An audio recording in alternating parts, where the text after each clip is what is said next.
This is a podcast called 25 Whistles, talking playoffs. And they all wear a whistle, yeah, it's stupid. But what did you expect? It's a podcast called 25 Whistles. 25 Whistles. Yeah, let's get the show started.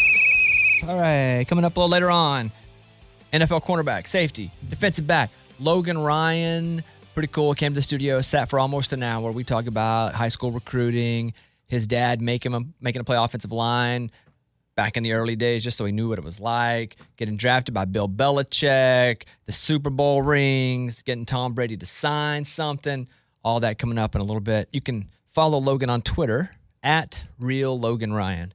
And I don't want to pass off that too quickly. We'll come back to it, but we got to get right to it.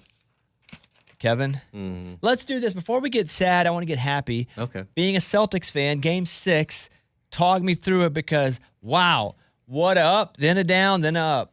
Yeah, it's been a while since I felt like that as a fan, and it went from the ultimate low to the ultimate high in a matter of, 0.4 seconds? Oof.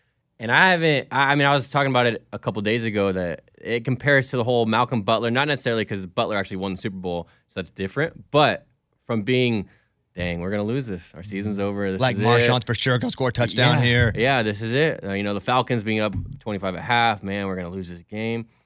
But, snap of a finger. Everything changes, and you're freaking out, and you're jumping up and down, and you're screaming, and you're enjoying it, but then you got to remind yourself that the next day you're like, dang, we got to win another one.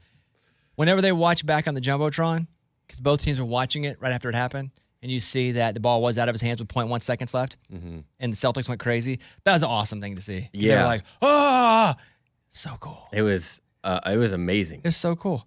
And you know what? They're for sure going to win Game 7 because Game 7's back in Boston. And then when I start to read things like Miami, they didn't even book a flight back to Miami after the game. They booked a flight to Denver. Didn't even book a flight back to Florida. No. They've already booked a flight after Game 7 to go to Denver to get ready for the Nuggets. In Boston. Game 7. You got to feel good before the game starts at least, right? Absolutely. Hey, yeah, better. But I will say, I wasn't totally confident yet. They were an 8-point favorite. I know. That's how it was all series, except for one game, though. They're an 8-point favorite. So it starts, and Tatum goes down. First play. And that set the tone for them. Not saying that's why they lost.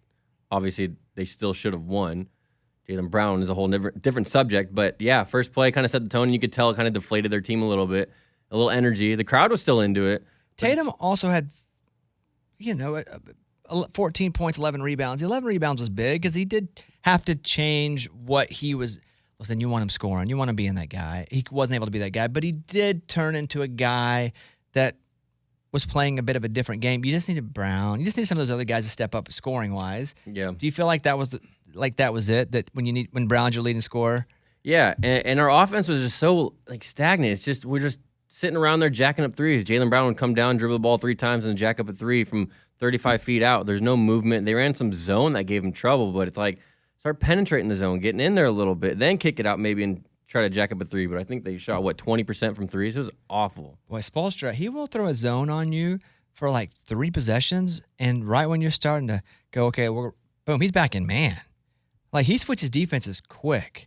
I was reading about Eric Spoelstra where it's just kind of his story of he went overseas to work on some basketball team in I don't remember the country, what it was called, Algeria, but wanted to get back in here at the States. And so, the old story about him going to the tape room in Miami, that's what he did. They wanted to build up it, so that's what he did. He started logging tapes, quickly moved his way up.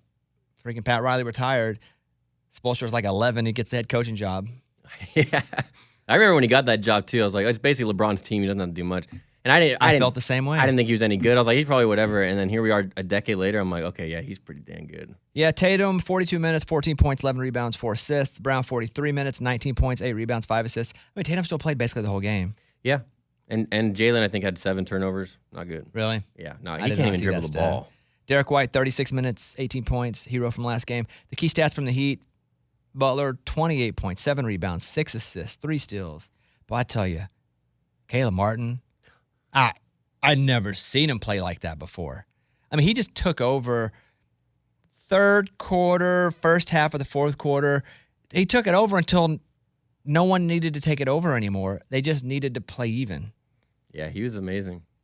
I got on DraftKings and I was like, oh, you know what? Because the Celtics were down about 8. And I said, let me go look at the line because I feel like the Celtics are going to make this close. And so I thought if it's not too much, it was the Heat minus 4.5. And I was like, no way I'm touching that. No way I'm going to bet that because I don't think the Heat win the game by 4 points. If they do, it'll be 1 or 2. Mm-hmm. So I stayed off of it like an idiot, of course. So I pick wrong all the time when it comes to NBA. I don't even remember the final score. I just remember at one point it was 20 points. Yeah. I think it was 19 was the final. I turned it off. You did? Oh, yeah.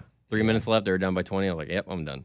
Well, if I would have done that, I would have turned it off, but I'd check my phone. I did that. Just to make sure I wasn't missing it. Great comeback. But then do you turn it back on if they do come back? Oh, yeah. Okay. I sure do. Okay. Yeah, Martin had 26 points, 10 rebounds, 3 assists. Bam played 43 minutes, 12 points, 10 rebounds, 7 assists. I'm sorry, man. Yeah. I didn't think that if it went 7 and back to Boston, that Miami would win. Yeah, I don't think anybody did. They tried to hand Jimmy Butler the trophy for the Eastern Conference. Was that the Bird Trophy or is the other one the Larry Bird Trophy? Yeah, it's a Bird one. The Birds? Yeah, Eastern. And he was like, I don't want to touch that. I want to touch the other one. I'll touch the later one if we get it. Yeah. You think Caleb Martin should have won it? The MVP? Nah. No? He was so good all series. He was. But he was so good in that, yes, he was really good. But that nobody expected him to be good, so he seemed even better. Yeah, good point.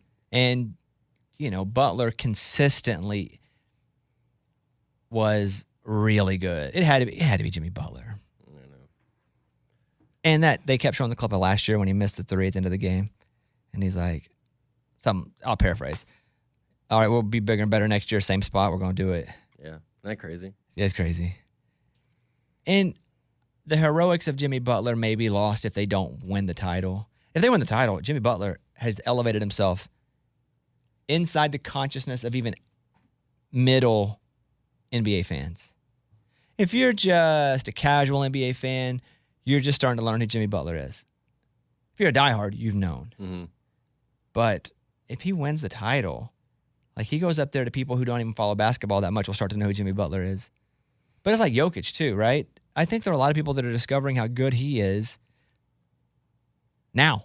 Yeah. Even after he won 2 MVPs. Because Denver just doesn't get if I didn't have Basketball Sunday ticket, I wouldn't be able to watch his games for the most part. Yeah, I think even me as a basketball fan, I've watched more Jokic in the playoffs than I have probably in the last 3 years. And again, unless you had the package, the NBA, what's it called? League Pass. Thank you. God dang. And I watched probably most of his games this season. Not most, but most of the games that I watched from him were whenever the Embiid v. Jokic race was heating up, and it was Jokic was the leader for the MVP, and people were fighting for Embiid. And so I was like, let me just watch more Jokic. And I was just like, this is crazy. Like he's just toying, like a cat toying with mice, whatever way he wanted to. Yeah. So I'm sorry the Celtics didn't win for you. I was rooting for them for you. I know. I appreciate that. Thank you. There is Thanks, Mike. something to say for you, though, in the death of your Celtics again, is that you don't really know a lot of defeat. And you still don't. You lost Game 7 of the Eastern Conference Finals. I don't feel sorry for you. Just turn this crap off. I don't feel sorry for you. You have teams that win all the time, so screw it. I don't feel sorry for you. But your losses are almost winning the championships. My losses are finishing next to last in the SEC West or winning 70 games out of 162 as a Cubs fan. Or, so I ain't doing it. You've won plenty of titles with the Patriots. The Celtics have been awesome in your lifetime. Obviously, you're a Bruins fan, right? Yeah, not a huge one, but yeah. Yeah, fan enough. Yeah. I mean, the Red Sox, yeah. Reds, don't even get me started on the Red Sox. I know. Now it's on the baseball You know season. what? I'm glad you lost now that I think about it. All right, well, we hit that first. Let's go to the tittle tattle. It's time for the stupidest name ever. It's the Tittle Tattle with Kickoff Kevin. Well, last night wasn't one of them, but what is your most memorable Game 7 of any sport? Ooh, that's a good question. Now, I mentioned the Cubs earlier. I went to Game 2 of this World Series. I believe it was 2016, and I went to Game 2 or 3. All I know is we got crushed. And the Cubs hadn't won a World Series since 1908, and it was such a friendly yet uncomfortably packed environment. It was awesome. We got whooped by the Indians. game 2, game 3, game 4, game 5, game 6. Right? We're going to game 7, baby. And I'm like, oh my God, it's the same night as the CMAs. And it was either the first or second time they had ever asked me to come on the show and present on the CMAs. So you're talking about, I'd only been in Nashville for a couple of years. 2016, right? Yeah. And now they're inviting me to come be a presenter on the CMAs. And I didn't do it because I wanted to stay home and watch game 7. Love it. A team that I had just spent hours and hours and days and years following religiously. And they won the World Series. It was awesome. And if I remember correctly, it was the one that was delayed. Because it rained. It kept getting delayed. And that could have been game 6. Things are fuzzy at this point. But I almost feel like that was game 7. And I passed up an opportunity to present on network television for the first time. A really big, cool thing to watch the Cubs win game 7. And it was freaking fantastic. What are you seeing over there? Proceeded to the 10th inning. Okay. 17-minute rain delay. Yeah. And actually, Oh, that's right. yeah. And yes. It's awesome. That's my answer. Okay. That was good. That's the only one I'm going to go with. I'm good on that one. Next question. Okay, next one is, where does Derek White's, well, now it's not as big because they lost, but where does his shot rank? Oh, that's true. Do you know how much of a hero he would have been had they won the title this year? Yeah. I didn't think about that. He also lost out on a lot. Not just the series, but if they'd won the title, that putback would have made him like Boston royalty. Yeah, like the Larry Bird stealing the ball and giving it to Havlicek, I believe. Yeah, I know the play. I don't know who he gave it to. Right, I don't know either. I don't know if it was Havlicek. I don't think it was. I think Havlicek's black and white time, but I don't want to say it because you're a Boston fan. No, I think Havlicek's like Wizard of Oz. First part of Wizard of Oz when it's black and white. Can we cut this out? Yeah. So the question is game-winning shots. The Kawhi shot, like 76ers, that was the like Eastern Conference Finals. From the corner, like the top, like almost the corner. Mm-hmm. That was a crazy shot. And I remember just watching the people in Toronto who are watching it on that screen outside of the arena, it just erupting. That was a pretty good last-second shot. I mean, you can go Michael Jordan, Game 6 versus the Jazz, which, by the way, I was in Utah, and we went by the arena there, and my friend, who's one of the coaches of the Utah softball team, he was like, there it is, the arena Jordan got sick, flu game. Oh, really? Oh, this past weekend? Mm-hmm. Yeah. Yeah. So that was one, too. So I still put Kawhi. That was just, I mean, the poster of that shot wasn't even him shooting. It was him on the ground. He's like squatting. He's like down. Yeah. It's crazy. All right, next one. That was wild. Referee Eric Lewis of the NBA is under investigation for potentially having a burner account on Twitter. So I want to know, what's your opinion on burner accounts? Have you ever had one? Well, this story is not as controversial as you'd think it would be. Referees are not allowed to be on social media as themselves, obviously. There are some rules against it. He's not giving away secrets. He literally was defending himself and defending other referees and posting stats to go, you're an idiot. This is what's really happening. If he's breaking the rule, he's breaking the rule, and he should be punished or fined or whatever the rule is. However, it's not like he's letting people know any sort of secret or tipping games or being affected that's affecting his job as a referee. I didn't see any of that. Did you? No. Okay. It was all, no. Now, the difference is, I think Colangelo, when he was running the 76ers and he was talking crap about the team, and he's talking about crap about Embiid, and he's talking about, from Twitter, from burner accounts, like he's the general manager talking crap about players. That's different. So, me having a burner account, yes, but I can never remember the logins. I'm going to be honest with you. I can never remember the logins. And I've set up a couple, and I'm so afraid of Kevin Durant and myself, where he thinks he's on a burner account, and he's not, and he's on his own, and he's like, oh, crap. And then by the time you delete it, someone's already screenshotted it. So, not a big burner account guy. Would like to be.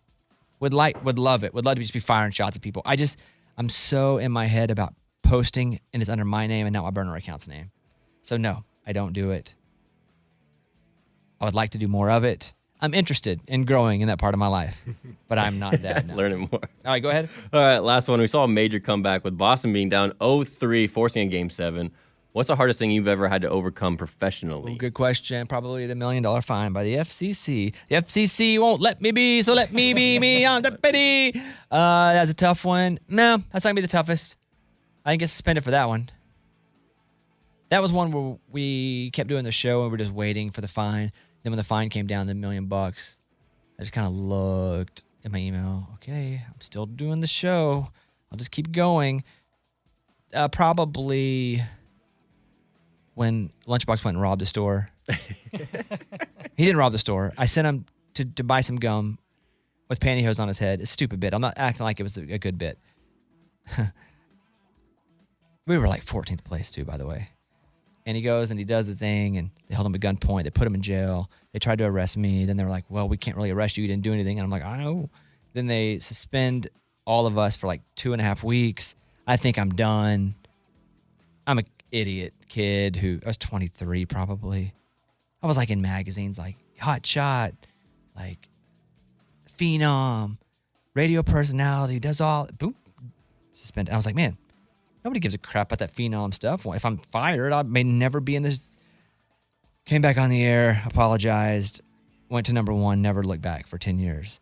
Like that was hard for that 2.5 weeks, really hard to get back. So that was a really hard one to kind of get my feet back underneath me and feel confident and secure in my job. But man, once we hit number 1, it was on. We'd never look back. And the other thing was probably not knowing how to dance on Dancing with the Stars, having no clue at all, ever, even till the end. So it was week to week overcoming how this week I was going to find a way to win just this week. And not win to be the best, but just survive. Yeah. Just survive. Just keep surviving. Just keep surviving. Just keep surviving. And then, all right, we made it to the finals. Let's freaking go. So that was a tough one, too. But I'm sorry. I'm sorry your team lost, man. Gosh, I almost forgot for a second. I'm sorry your team lost. Hey, let me say this, by the way. So these go up on the Bobby Bones Show page as well. This will be the last time we put it up on the Bobby Bones Show page for a while, I do believe. So go follow us on the 25 Whistles feed. We do put most of them. We have put most of them up, and a lot of our listening is to people who want to hear this, and so they wait for it to pop up on the Bobby Bones Show page. If you're on that feed, go subscribe to 25 Whistles, because if we do them, when we do them, they will not pop up on this feed, at least not for a while, for months probably. So go check it out. 25 Whistles. Follow on that feed. Thank you very much. That's the Tittle Tattle. The stupidest name ever is the Tittle Tattle with Kickoff Kevin. All right, interview time. 2-time Super Bowl champion Logan Ryan. He came to the studio, got to sit down in person, talk about his life and his career, going from a 3-star to a 4-star recruit. What a freaking story. Yep. Wow. Your life changes like that, and you really didn't do anything. Yeah. He was like, just like that. Playing quarterback in high school, but only getting recruited as an athlete, picking off Tom Brady's final pass as a Patriot. It's great. Listen to it. I don't want to waste your time, so we'll get to it. You can follow Logan on Instagram at Logan Ryan. Here he is. Logan Ryan. Logan, where do you live? Like what town? I live currently in Tampa, Florida. First of all, super pumped you're here. Yeah. But what's here? You're here. Yeah, that's true. I can agree with that. Yeah. Yeah. I was hosting Good Morning Football last week and had a lot of fun doing that, and got some good feedback, and my publicist was kind of working the phones a little bit, and opportunity to come on your podcast, which was awesome. And I used to live here. So I lived here for 3-4 years. My content guy's out here. I got a lot of friends on the Titans. So I'm here knocking out some media. I did hosted with Jonathan Hutton yesterday on Outkick. So I'm doing some more media while my name is hot and hanging out with you. Is that the goal? Because I know you probably want to. You're a free agent. Yeah. Are you waiting for the call, or are you like, screw the call? I'm doing media because it's awesome. Either or, I'm still training 6 days a week, but I'm taking advantage of the opportunities. And I've always, when I was with Tennessee Titans, I hosted a Logan Ryan show where I hosted a radio show for 2-3 years. I hosted a show in New York, hosted the NFL Player Podcast. I've always been like the speech before the locker room guy. Were you always that guy in high school too? Yeah, I was a quarterback growing up, growing up my whole life. I was a point guard, I was a quarterback, I was a pitcher. So I always had the ball in my hands. I was always the guy to inspire. I know how a lot of guys say, "Oh, I kind of lead by my actions." I do both. Yeah, I felt that. Yeah, I lead by my words. At what age did you start to be?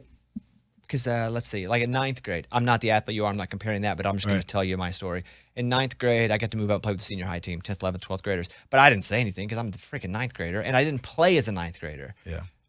When did you start playing, and when could you actually be a vocal leader in high school? Because I'm imagining that you were far more athletic than the other kids your age. Yeah, so when I got to high school, I started varsity basketball as a freshman, but I was on the freshman football team.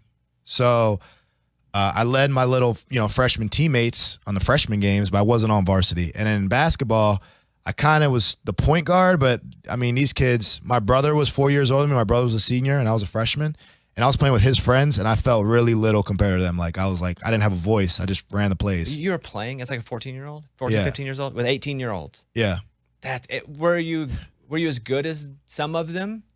I was definitely good enough to be on the court. For sure. I wasn't the best player at 14 on our team. Yeah. I knew that.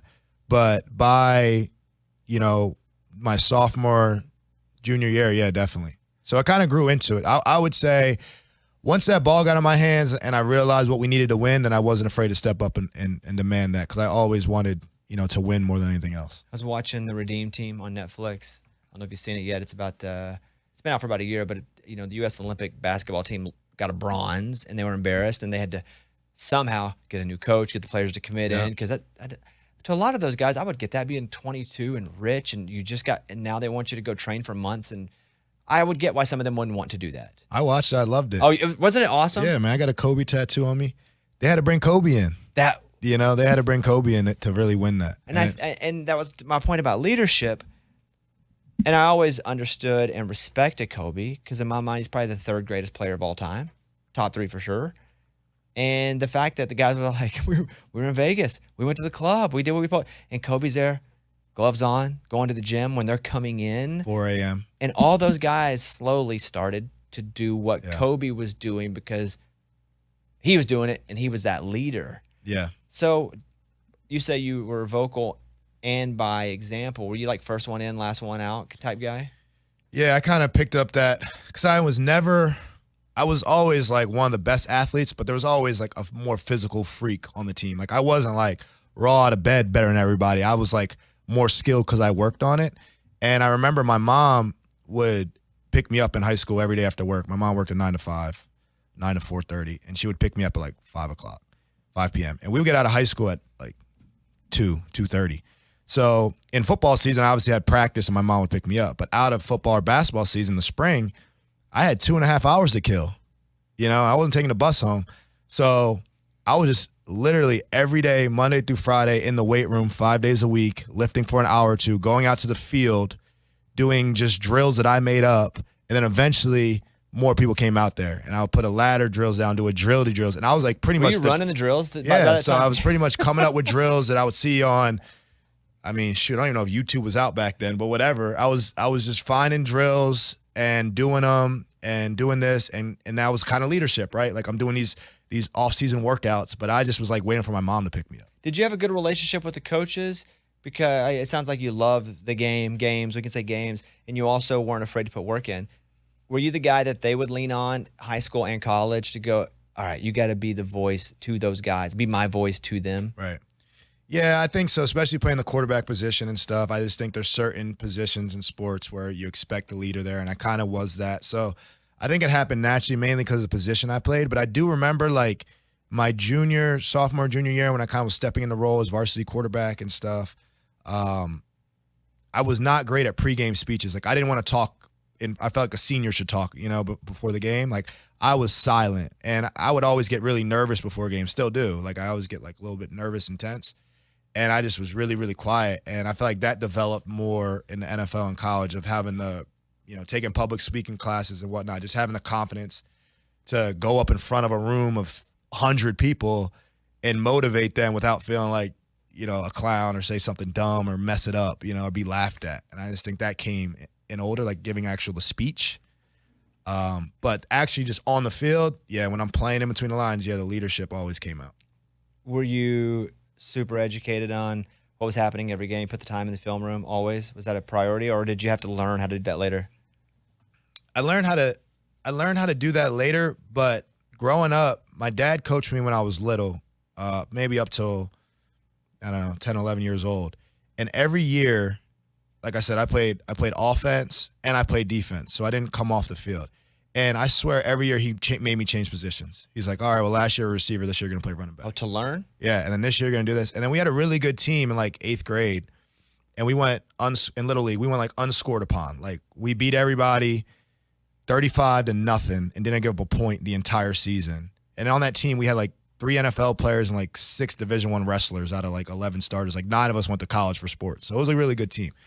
But in the second half, my dad would make all the skill players play O-line and give the O-lineman the ball so that they, we would block for them. Yeah.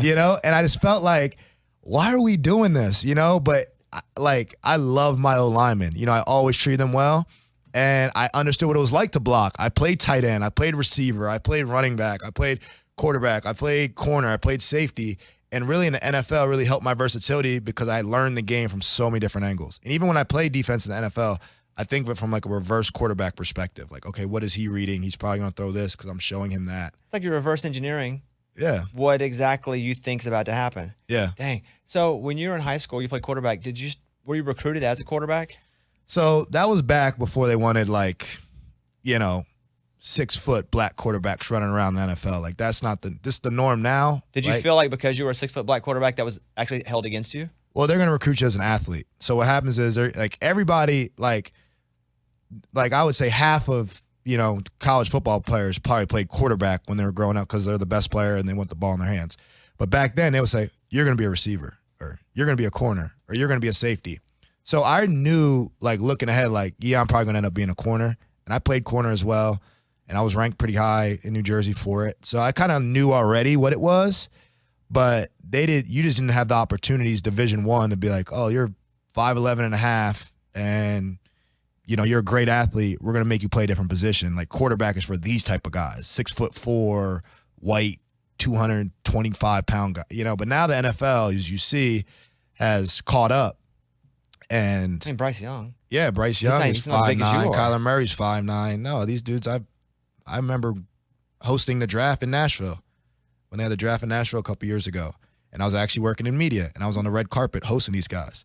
And I'm like, Quinnen Williams, just lift the mic up. And DK Metcalf, lift the mic way up. And like, Kyler Murray, put the mic, like, I'm like, this guy is little. I mean, little hands, little arms. Yeah. But he's special in his skill set, and he had the opportunity. They never made him switch positions. But a lot of us, they were like, I don't know if you're going to go Division I and play. What star were you recruit? I was a 4-star recruit. And what is life like as a 4-star recruit? It's got to be pretty good. Yeah, man, I felt gotta be good. So I was really a 3-star coming out, and for most of it, and then I think the Rivals ranking guy, come to check out one of my games my senior year, and I was already committed to Rutgers, so I had 25 scholarships. As an athlete or safety or what? At the time, were you going to Rutgers to do what though? I was going to Rutgers to play corner. Okay. I was the number 1 corner in the state of New Jersey, and I was like one of the better quarterbacks, but I was the number 1 at that position. Got it. And I was a 3-star, committed to Rutgers verbally and all that stuff. And then we play the opening game, and he comes to see our gameplay, and I get a pick 6 like on the first possession of the game. And literally reverse engineering, the coach told me, if you see the quarterback roll out, it's going to be a hitch, a route in front of you and a route behind you. Just bait the route behind you, and every time they roll out, they run the same play. So the first play of the game, I see the rollout. I see the route behind me. I act like I'm going to go get the route behind me, and I just bait him. He throws a route in front of me, 80-yard pick 6 to start my senior year. And that night, I got a 4-star. Boom, it just pops Bing, up. Boom. like next night, right? Bing, 4-star. So what happens? Notre Dame calls me. Miami calls me. Penn State calls me. From that one bing, Yeah, that one star 4-star. coming They're up. like, oh, now he's this level recruit. And they're like, oh, you don't want to go to Rutgers. Come here, come there, come It's there. crazy that it wasn't some tape, that it wasn't like a library of tape on you that changed their mind. It was literally a recruiting service, one guy who saw one game. Yep, and Wild. New colleges come. It's lazy. Recruiting's lazy. What happens is a lot of states, out-of-state teams, like Alabama's not going to come to New Jersey unless, one, you're offered by your New Jersey school. So they're going to let Rutgers do the work. Once Rutgers does the work, all the other Big East schools at the time, right? It was West Virginia, it was whatever. So like, okay, this guy, obviously Rutgers identified him. So now your conference is going to start recruiting you, and they start offering you. And then once your whole conference offers you, and then you get that 4-star, then you become a national recruit. Now coaches are jetting to your field, your high school, and landing on the thing and trying to, and that's why you see guys flip recruitment. So, I mean, now they're getting paid, but they flip recruitment so much because one thing changed. Who came that was cool? I would say Greg Schiano. When Rutgers recruited me, they put out all the stops. He landed a helicopter on a local hospital, and so he flew a helicopter in to see me. And I think Iowa was super dope. Michigan State was cool. But Rutgers, I mean, they sent people to my grandmother's funeral. My grandmother passed away. They had people at the funeral. They had a Bible in front of my mom. They went a whole different angle at my dad. I mean, they were pulling every stop to get me to stay. I feel like if I was on a jury or if I was being recruited, I just flip all the time. I'd be like, oh, that's great. I'm here. Yeah, I oh, know. that's great. Guilty. Oh, no, not guilty. Michigan State. I feel like I would be doing that like crazy because I'm sure everybody's giving you their best effort. They're showing you like, Chris Rock talks about dating somebody new and he's like, you didn't really meet me. You meet my representative when it's the early version, but it's the best version of the school in every way. Like, aren't they all just awesome when you do that? They like really recruit your parents. I came from a two parent background, super solid. My dad was a cop. My mom worked, like I said, a 9 to 5. So they really had my parents on lock. But looking back at it, I'm like, man, I should have took that official visit to Hawaii.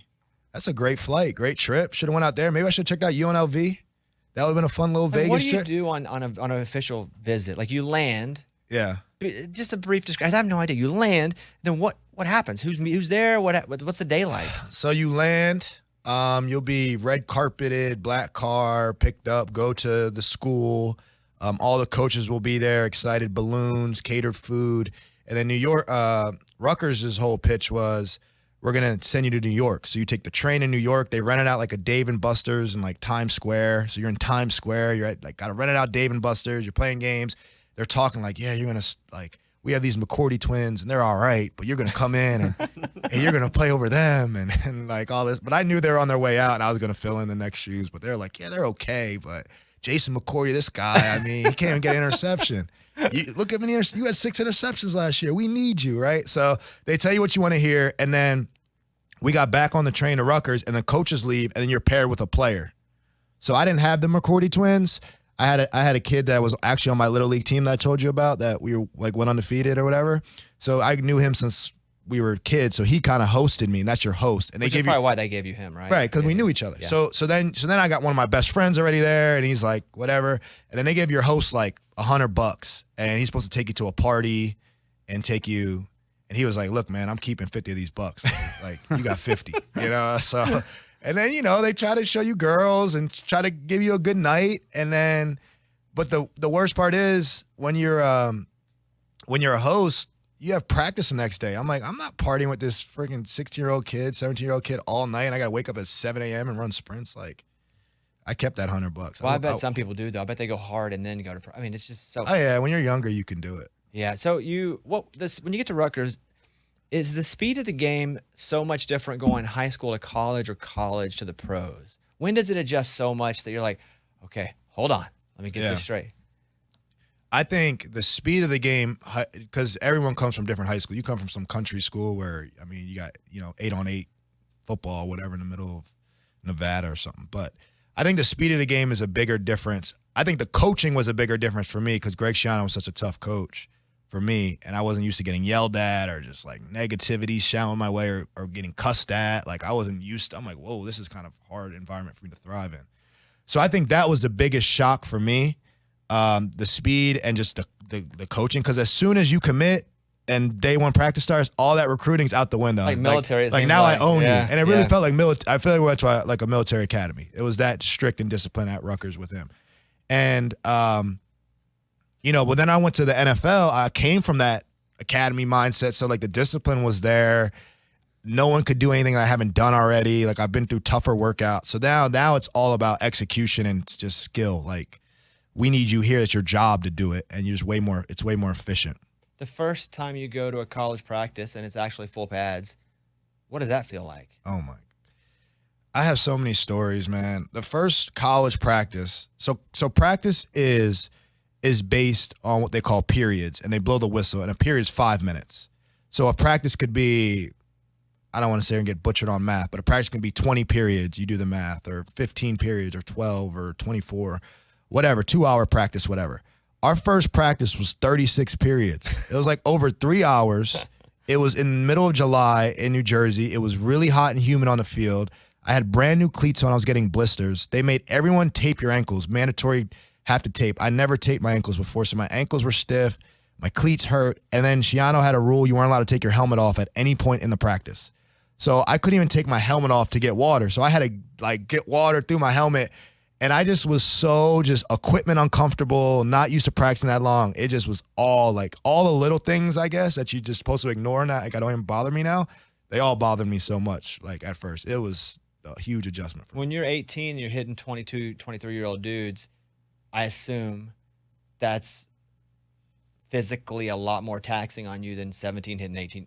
High school. Like it's young. It's an older kid versus men. Yeah. Now it's a big jump. It's hard.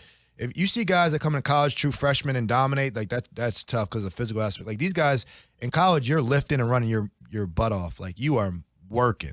They're where you got nothing else to do. They're owning you. They work you. So I came in 175 pounds. I redshirted. So I was the number one corner in the state, a 4-star, going to Rutgers. That wasn't the greatest school that recruited me.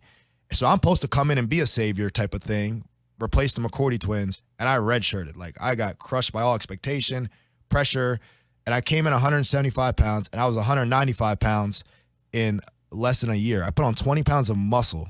I couldn't even dunk a basketball anymore. Because you had put on so much muscle. So much weight. I wasn't even used to carrying that weight. I'm 194 pounds at 32 years old. So in the last, 14, 15 years, I didn't gain 1 pound, right?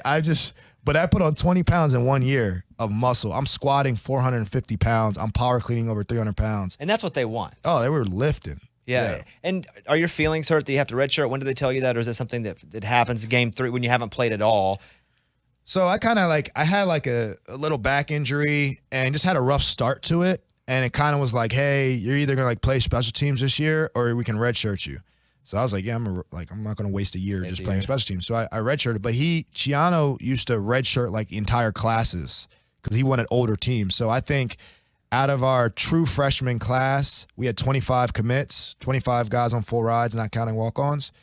I would say he probably played 4 or 5 guys, 20 of us redshirted. He just wanted to backload the whole roster like that, right? So now his senior class, our fifth-year seniors, that are 22, 23 years old. So that just was if you weren't super phenomenal right away, you're going to redshirt. What year did you leave college?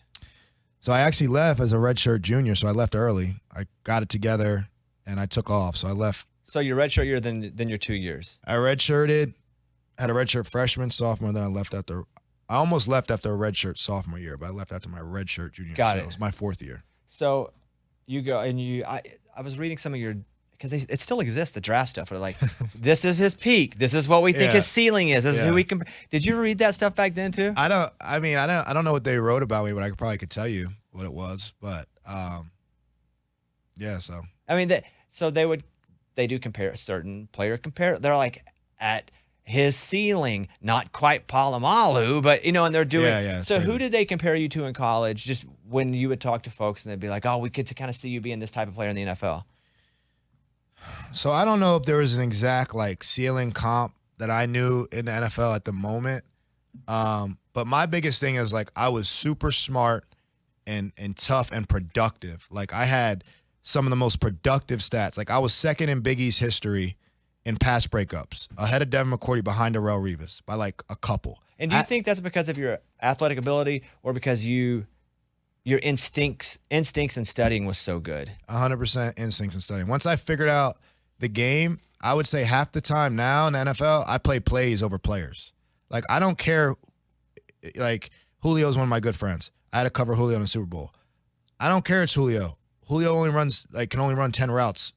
And once I figure out what they are, it can only be 3. So I'm going to play these 3 routes, right? Based on situation and all that. So I'm playing the plays. So at the end of the day, the quarterback's got to throw it to a spot. If I can figure out that spot before you figure out this, or, because I don't know where you're going, I got to do some math. So I always say I'm just playing high stakes blackjack out there. Being such a cerebral guy, because again, that's the story on you too, is that you were able to almost predict chess moves before the chess move happened. Yeah. You ever think about coaching? Yeah, I get asked that a lot because I definitely have a memory where I almost remember every game I play in, and the plays, and then I think I do a decent job of explaining it to the everyday person. So that's why media is good in coaching. I just don't like how many hours these coaches work. It's very hard for a coach to have a balance with any family life. They're home at midnight all year round. I mean, it's a crazy profession that doesn't have any balance, work-life balance. So right now, not attractive to you. Would you go coach college or NFL if you had to? I would coach NFL over college because I don't want to recruit. You're on the road. And you're off time at a 17-year-old's high school telling him he's going to be better than Devin McCourty. Like, it's just like, I don't feel like doing that. I'm too real with kids. I'm like, look, you're not good, but we'll take you. We'll probably make you good, but you're not, you got to earn everything here. You're deciding to go and you're going to leave Rutgers, you're going to go to the NFL, and they kind of have you pegged as a, late second, third round pick.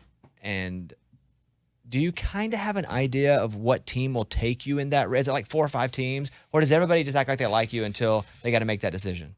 Yeah, so I leave Rutgers. I get they give you a draft grade if you want to like leave early. They gave me a second round draft grade. So it's all going to be dependent like on my combine. But I wasn't a combine freak. Who gave you that grade, by the way? I don't know. Where do you get the official I don't know. grade? You submit it to some dudes who are sitting in a room and say, you were going to the second round. But I think they have to protect you because they want to keep kids in school. Right. So they give you a lower grade because they don't want kids coming out, right? They don't want to say, you're going to go in the first round if you come out and then you slide to the 6th round. Now you're really pissed. So they gave me a second round grade based on production. That's like, at worst, I'm going in the second round. That's good money. So Rutgers is like, no, don't go. You'll be a first rounder next year. I'm like, I'm going. I go to the second round. Or I start training. And I'm like one of those athletes that like I can play baseball, I could play ping pong, like I could play pickleball, like I can fish, I can play basketball. I'm like an all around like a ball athlete, I guess. I can bowl at over 200, whatever. There's guys that could literally not swing a baseball bat, but they can jump 44 inches and stuff. I'm not like that. So I had very mediocre numbers at the combine, and obviously I was a junior, so I didn't have the Senior Bowl or all that stuff to have more opportunity to be seen. So I kind of was like, oh, this guy just kept. Every time I look, I just slipped. Someone did something at something that I wasn't even at, and I slipped. You weren't doing anything to slip. No, just because you weren't able to do certain things. Yeah, you leave as a junior, there is no Senior Bowl. Dang. There is no so right. So yeah. I'm okay. I'm a junior. All I have is the NFL Combine. As soon as I ran a 4.5, it was like, oh, this guy this guy out of nowhere who has no numbers ran a 4.3. Because they're kind of sell a story at the Combine too, right? They want the biggest athletic freaks there. So I kind of slipped. I went to the 3rd round. New England came to Rutgers, and Rutgers had a lot of guys at the time coming out. And Bill Belichick, and this is actually I got all these Belichick stories that just keep coming out. So when you're in college, there's local pro days. So in New Jersey, right, like the Jets and the Giants can work out the local guys on their own day.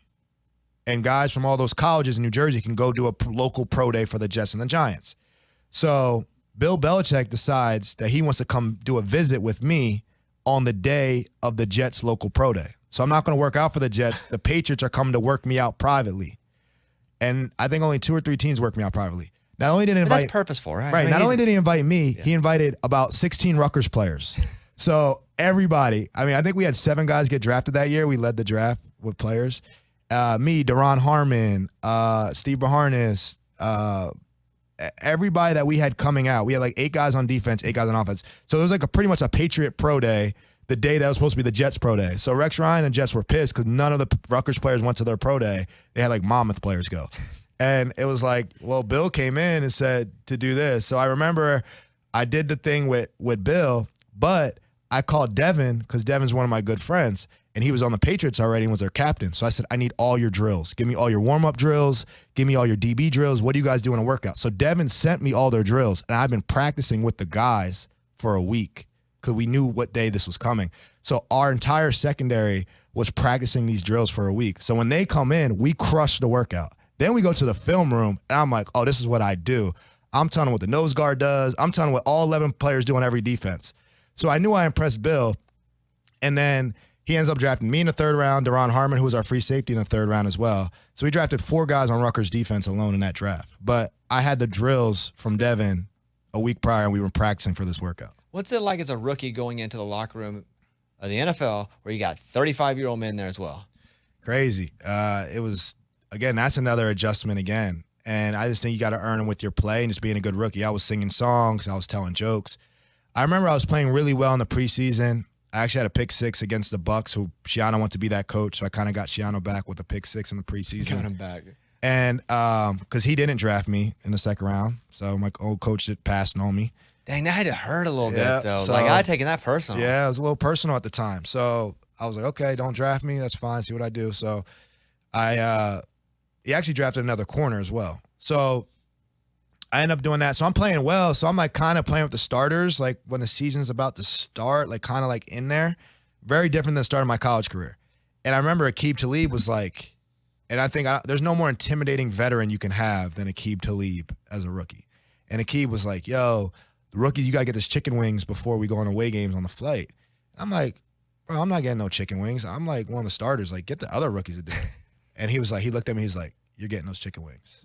And I just was like, I'm getting those chicken wings. So I ended up getting chicken wings before every road game. I had to go to Skipjack's across the street, a Patriot place, and get like 300 chicken wings in a suit and bring buffalo wings in a suit and not get any sauce on me and get pictured in the plane. So every like pregame picture of me in the plane, I had like big old bag of chicken wings for the entire secondary or whatever. And I did that for an entire year. And I ended up starting most of that year, leading the AFC. I had 5 interceptions as a rookie. You're still getting wings, even though you got 5. Started AFC Championship. Had more picks than Talib that year. And I was getting chicken wings up to the AFC Championship. And I remember we were flying to the AFC Championship, and Bill was like, let the players sit first class. And some other organizations, when you fly, the coaches sit first class and the players sit in the back, and that pisses the players off. But Bill's like, nah, the players, they run the show like they're in the first class. But there's only so many seats. So he doesn't do it on seniority. He does it on who's playing. So I remember I got like a first class seat. I'm like, yeah, like, okay, I made it. And they had some guys that are 10-year vets in economy pissed. But I'm like, hey, like, I'm playing better. Bill rewards who's playing better. Who gets respect? Somebody who plays well or somebody who's got a big deal? Who I always say play well. Because even when I signed some big deals, I signed 2 $30 million contracts in my career. And I always felt like I got to show to the guys like I'm worth it. Because nothing's worse than a guy who gets paid and doesn't work. And you're like, this is the guy we're paying? Like, you're it? Do you see that in locker rooms? Oh, yeah. That's a lot of teams' issues. They pay guys. They don't know their character. The money changes the guys. And now you have a big issue because not only is your paid player supposed to be your best player and hopefully your hardest worker like Tom Brady is and these guys are, he's your least hardest worker, and he's not even playing up to his own potential. So that really hurts your team. So you got to make sure that you reward the right guys. I'm a big booster. I do NILs with players, big Arkansas guy. And I think one of the things that I've been able to observe is that some of these guys grew up like I did, no money, broke. But this is their first time to get some money in college, and it actually prepares them for when they get more money in the NFL. So it's not just straight culture shock going from nothing to everything. I feel like that's a real positive of the NIL is there's an adjustment period before you hit it real big. Your thoughts on that? I love that. I love that NIL. I just like that the players are getting a piece of the pie. And I know it's kind of crazy to regulate, and I know a lot of players are making a lot of money at a young age. But I think what it also does, I think it can expose the family that's been waiting to do it anyway. So you might, when you got $1 million at 21, you got some uncles that have been waiting in the weeds, that now if you don't give them some, now they're mad at you. So maybe it exposes a little the family dynamic or the support dynamic a little earlier, so these kids be like, oh, okay, I really see who's got my back and not, So I think a lot of guys' stresses is dealing with family and how to handle, like, you can't help everybody, and who do you owe what to, and what your aunt's struggling, so you got to pay for her, and so-and-so had a hospital bill, you got to pay for that, and your mom needs this, and your dad needs that, and your brother's always been there with you, so he needs this, and then eventually it's like you tell them no one time, and then they get mad at you, So you definitely need to work on that dynamic. Do they work with you guys on money when you go in? Like, no. Because I know in the NBA they do these class. Do they? Yeah, we have like a rookie symposium, but nobody really pays attention. But it's generic. It's not like a class. It's a 1 day, 4-hour presentation. You watch the documentary about going broke, which was that 30 for 30, which was crazy, and see Antoine Jameson and them buying apartment complexes, and Jamarcus Russell like buying an entire plane, every seat. I'm like, well, I wouldn't do that. But I don't know if that teaches you actually like what taxes are and like how to percentages. Yeah, I don't think guys, like, every draft pick is buying their mom a house and somebody a car the first day. It's like, dude, you're making like maybe $800,000 this year after taxes. That's like $500,000.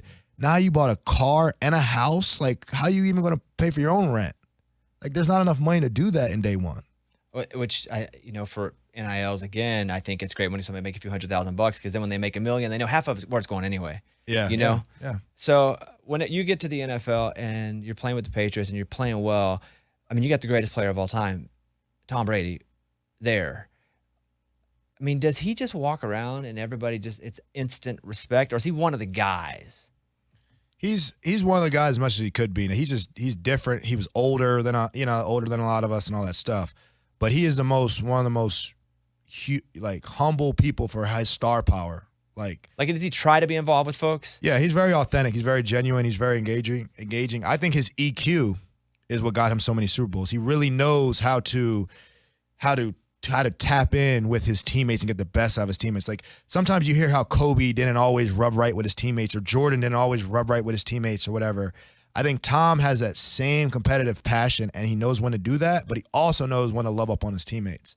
And maybe a little more LeBron-esque, I don't know, but I think that, like, Tom has mastered, I think that's a difference with him and a lot of these other quarterbacks. That's why he has 7 and these other guys have 1 or 2, is how much, like, I'll tell quickly, like, this story I've told a couple times. My first time ever meeting him, so I get drafted by the Patriots. I'm walking in the hall.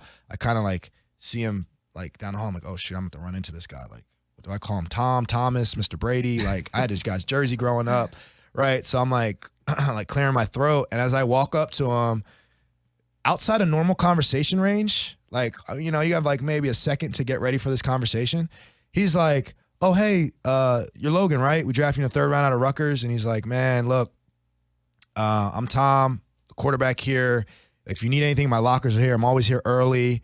Anything you need, like, just come to me, and I'll do the best I can. He's like, trust me, I was a rookie. It's hard. Just put your head down and keep working. And I just thought that was so cool. Not only did he take the awkward interaction out of me, but he made me feel, he knew who I was. He knew what school I came from. He made me feel important, and he said he was an open book for me.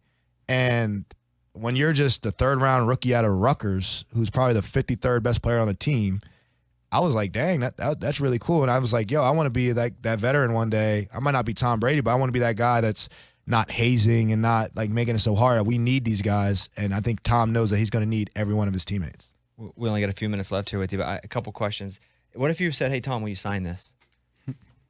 What, that football? Anything. It could be anything. You're like, Tom, hey, thanks, man. Will you sign? Like, is that allowed in the locker room? Yeah, I got him. You didn't see? I got him to sign I picked off his last. But that's the end. You already were established. Oh, early on? Yeah, like if you're in and you're like, this is crazy. Yeah, I think you got to just draw the line there, because everyone would do it. So certain guys, when you're established, I think he does it. And charity, he'll do it, but, like, just he would be there all day. Like, no, that went viral when you had him sign the ball after you. And do you think part of that situation you approached that was because you already knew him and had played with him? Yeah, I knew him. We kind of grown together, our relationship of respect, and I didn't know how much longer he was going to play. I was going to play, whatever. So I kind of just snuck a bunch of stuff from to sign for family finally over these years, and then I kind of snuck the football in there too. You still have the ball? I do have the ball, yeah. What could you get for it, you think? That's what I want to know. I mean, let me know who's listening. I want over half of 500,000. How do you still train? I got 2 questions left. How do you still train with the intensity that you need to train with when you're waiting on that call instead of knowing who that call is going to be from? I did this during COVID. I was a free agent for a long time when I left Tennessee. I didn't sign with the New York Giants till week 1 of the season. So I was all the way through training camp. And I got in there and I ended up leading the team in snaps played and tackles and all that stuff. So I've been through this. I just think it's discipline. I get up and get it done, period. Doesn't matter who I'm playing for. I get up. I know the work and what I need to do at this point in my career, and I get up and just get it done. You want to come here? I know some people here. I mean, you want to come here? What, the Titans? I'm just saying, I want to come here. I just say I know some people here. I don't know. Like, where you want to go? Where do you see yourself fitting? Well, who needs you? Man, I would love to be in Tampa because my family's there, But if that's not the case, then I obviously want to play for a good organization, a contender that can get a guy to plug in and play and win championships. Like Tennessee? Yeah, we'll see what their record is during the year. He wants to play for the Cowboys. Eddie, question for Logan. Yeah, Logan, so, like, growing up, who did you want to play for? Because I got 4 kids. 3 of them are pretty decent at sports, so I bought them all jerseys, like, so they can take baby pictures with, so the announcer can be like, he's always been a 49er fan from the very beginning. So, like, who did you want to play for? It's crazy. I kept this hidden. I was a New York Giant, and I literally kept this hidden. But I grew up a diehard Philly fan because I'm from South Jersey, and there's, like, no choice, right? There's Cowboys fans there. They get like, beat up daily, fights. It's real rivalries up there. So I was I was an Eagles fan growing up. I grew up watching McNabb years and all those years, Brian Dawkins and all that. So I was big. So when the Phillies won the World Series in 08, 09 or whatever, like our teachers didn't show up to school. Like there was no school. Everyone was at the parade. It's like that type of town. They were climbing the pole, the teachers? Oh, yeah, it's serious. I'm a big animal guy. Tell me about Ryan's Monthly Rescue and your goal and what you've been able to do so far. Man, we were able to raise hundreds of thousands of dollars for animals throughout the years. I was looking for my cause, and I love shelter animals. I have rescue dogs. My daughter fosters kittens. So we started a big animal foundation to raise money, awareness, and just be a different face in that industry. You don't see young black guys like loving on pit bulls. You see a different type of stereotype. You don't see guys with kittens and stuff like that. So I've done a lot with National Humane out here when I was still currently, and we're just trying to promote adoption and give out grants and stuff for people that are, struggling with animals and animals need help. So I'm just an animal lover. At RARF.com, which is RARF, and you can find them on Facebook. Search for the Ryan Animal Rescue Foundation. We talked about it a little bit before you got in here, but listen, I really appreciate the time, man. I could do this for 3 hours. So yeah. I hope that you get picked up by a contender. I hope you still find your fulfillment for playing sports the next couple of years, whatever makes you feel like you still got it. If you still got it, I hope you get. But then when you're done, dude, you're going to kill it in this space. Yeah, man, I got peace. I'm proud of what I've done, so I'm just, honestly, it's a financial decision at this point. Thankfully, I had good team and supporter where financially I made good decisions where I don't have to do that anymore, and my body is important to me. My time with my family is important to me. So I'm in the one making the decisions now and waiting for the right opportunity with the right team. If that doesn't happen and we can do this more often, that's cool too. I'm enjoying it. Yeah, Pig Suey, man. I played Arkansas in college. You played against them? Yeah, we beat them. Yeah. 2 picks. You had 2 picks? Yeah, one got That's called enough. back. That's how we cut. Oh, it did? Okay. He whispered of one got called back. I heard that. Yeah. That's probably, what was it, like a clip or something? That's how you got it in the first place? I don't know what. Something I didn't do. Somebody else was holding somewhere else. Follow Logan on Instagram at Logan Ryan. Good luck this season. If it don't work out, let's go. Let's do something big. I appreciate you. You guys are awesome, man. It was a big deal to be here, so I appreciate the opportunity. Man, that's crazy. All right, Logan Ryan, everybody. Thanks to Logan Ryan. That's awesome. Really one of the coolest interviews we got to do. Yeah. Just sit for an hour and talk with Logan about that stuff, whatever you wanted. Scottie Pippen says Michael Jordan was a horrible player before he got there. Statistically, he says LeBron's going to easily be the greatest statistical player of all time. Obviously, Scottie Pippen's still hurt by The Last Dance and how he's portrayed there. Now, what I did is I went back and looked. These are Jordan's stats without Pippen on the Bulls. 32 points per game. 6 rebounds, 5 assists. But then with Pippen on the Bulls, he had the same exact stat line? Yeah. What? It was like point off. I rounded it was rounded up, I think is what it was. He had a 108 and 292 record. And now here's where it gets where Pippen really makes the difference. And then those other guys too, right? Horace Grant, John Paxson, Dennis Rodman. We go through all the players over there. His record, 108 and 292. This is Jordan pre-Pippen. And 1-9 in the playoffs. That's not a very good record. No. 108 and 292. Listen, I'm not Mr. Stat, but that doesn't seem like a very good percentage.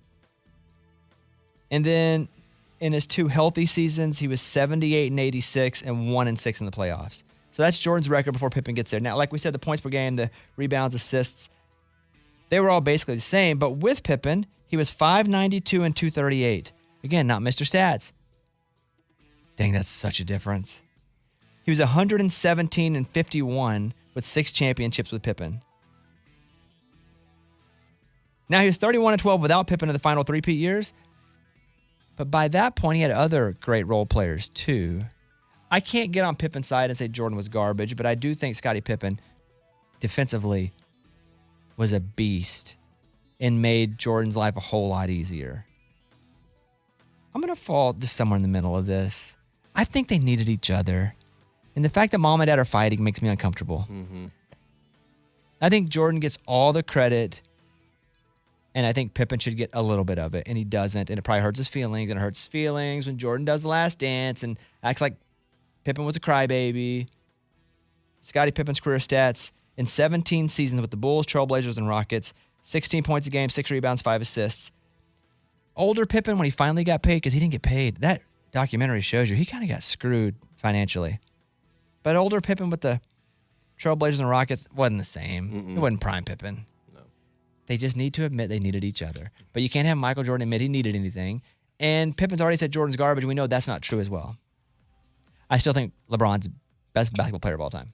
I still think it is. And I watch Michael Jordan a ton. But there's not been another LeBron that can do everything that he does with the size that he is. And he's also has a scoring record. You can hit me with rings, sure. But as we saw here, rings have a lot to do with who else is on your team. Because Jordan was garbage until Pippen got there. I started to get on Pippen's side after saying that. Quentin Tarantino once paid a stripper $10,000 to lick her toes until they were prunes. Man, that's disposable money. Like, that's just like, you got so much money. You have access to everything. So what do? You have a foot fetish and you go lick some toes until they prune. Like, how much spit is coming out of his mouth to prune? It takes me a solid 35 minutes in the bathtub to start pruning anything, and I'm sitting directly in water. Yeah. I mean, tongue in that? Tongue in a toe? A lot of work. God dang. He's licking toes for an hour. He had to be doing some toe sucking, though, too. It just can't be licking. I know this is licking, but he's got to be doing some toe sucking with them in the bathtub of his mouth. He's getting juicy in there. Yeah, it's like he's got to be holding them in his mouth bathtub, because otherwise that ain't pruning. A former strip club manager in Hollywood says Quentin Tarantino once came in and asked for a VIP room and a girl, and then he proceeded to lick her feet and suck her toes until they looked like prunes, and he gave her $10,000. After 30 minutes, the guy says her feet look like prunes. Quentin gave her $10,000. You know, it's tough. I'm thinking about if I would take $10,000 to have my toes sucked by Quentin Tarantino. By him? Yeah. Oh yeah, I'd do it for $10,000. Well, yeah, but you like movies. Yeah. You don't get to ask him any questions about directing, Mike. Oh, even if I don't have to ask one single question, I would do it for $10,000. I'm okay right now, where I don't. I wouldn't do it for $10,000. You're not the one doing it. You're the one. I mean, I'm taking it. Yeah. Yeah, I'm still probably not gonna. I'm not gonna do that. Not now. $100,000. I think we're talking. 10. Probably not. You. Weirdo Quentin Tarantino sucking on your toes. Yeah. For see, 30 you say minutes. Weirdo Quentin Tarantino. For $10,000. Probably not. No. Maybe. Okay. All right, look. That's it. Let's go around the room here. Final thoughts. Kevin, we'll get yours over with. Go ahead. I'm exhausted.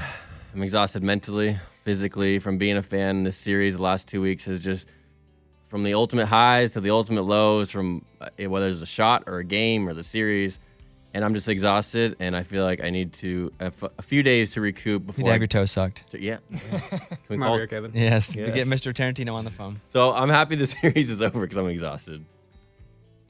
Our camera guy, Reed. Reed, what's up?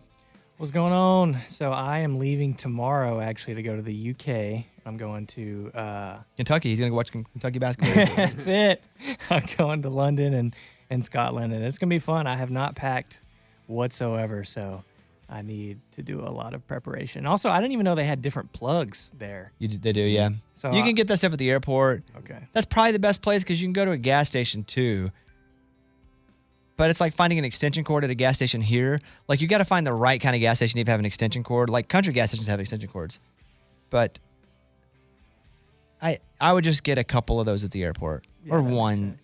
It just depends how many things you got to plug in. Yeah. I went to Utah over the weekend and watched Utah softball win their super regional. And be honest with you, pretty freaking cool. My brother-in-law, the assistant head coach there, but he's really gone in there and, in my opinion, totally flipped that program. And they're going to be in Oklahoma City playing the College World Series. First time that teams ever made it, or at least since 94. So first time since 94. So this coaching, the head coach there has never been until now. And they had never hosted a super regional. And so that's where I'll be this weekend, is in Oklahoma City watching women's softball. I'm going to tell you this. The environment in a stadium is so much more fun than a college baseball game. And I love college baseball, and Arkansas is in a regional. But, you know, dudes, they got to be cool. Mm-hmm. And you take the energy from the players, and they're all like yelling, singing, doing cheer. I mean, it's definitely, as they say, a vibe in a college softball stadium. I mean, people, it's nonstop. I mean, it's music. I mean, it is. It's just so much more active than a baseball game.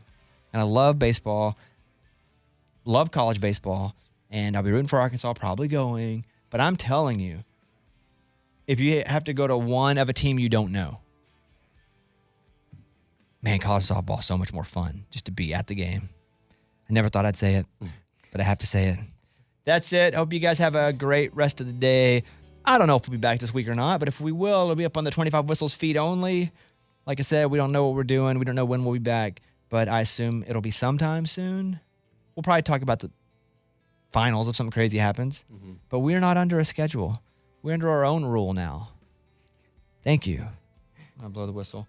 We'll get out of here. Until next time, we'll see you guys.